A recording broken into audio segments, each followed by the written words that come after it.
Hope. We say that word all the time, but what does it mean? In simple terms, hope means that you expect something good to happen in the future.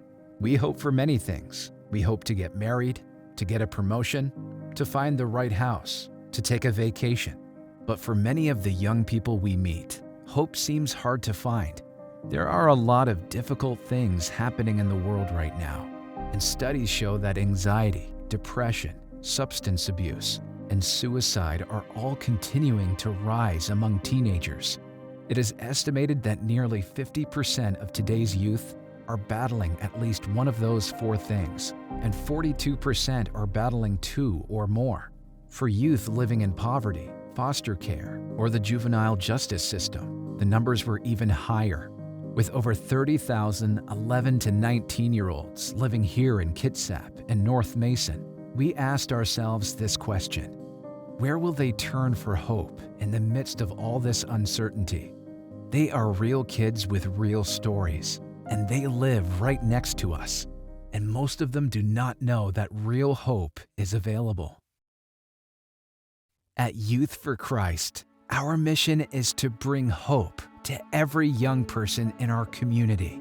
Since 1982, our chapter has been going where young people are: school campuses, in juvenile detention centers, through large events, social service programs, foster care, and by mentoring young parents. How do we do it? We engage young people in healthy relationships. We equip them with skills to live a balanced life, physically, mentally, socially, and spiritually. And we empower them to become committed to community engagement, social involvement, and sharing the love of Jesus with those around them. From Olala to Hansville, Belfair to Bainbridge, our mission is to build relationships with kids, 2,000 authentic Christ-sharing relationships every single year. We know we are not alone in this work.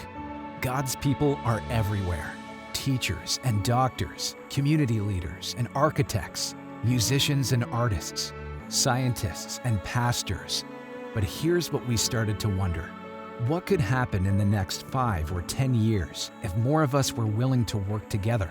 A movement of people led by the Spirit of God, fully committed to one thing: helping young people meet Jesus, the source of our hope. So we started reaching out to our friends. We started taking people on tours of our drop-in centers. We started introducing them to the kids we serve. Churches like North Point and Paulsbo and Crossroads in East Bremerton started donating their spaces. And we teamed up with Faith Fellowship and City Chapel to take over 100 kids to summer camp in Idaho. And guess what? These young people started to find hope. Hope is rising, and we're just getting started. Imagine what could happen if you got involved. Imagine if a few hundred people in your city worked together. Imagine the difference God could make in the lives of these young people. Can you see it? Hope is rising.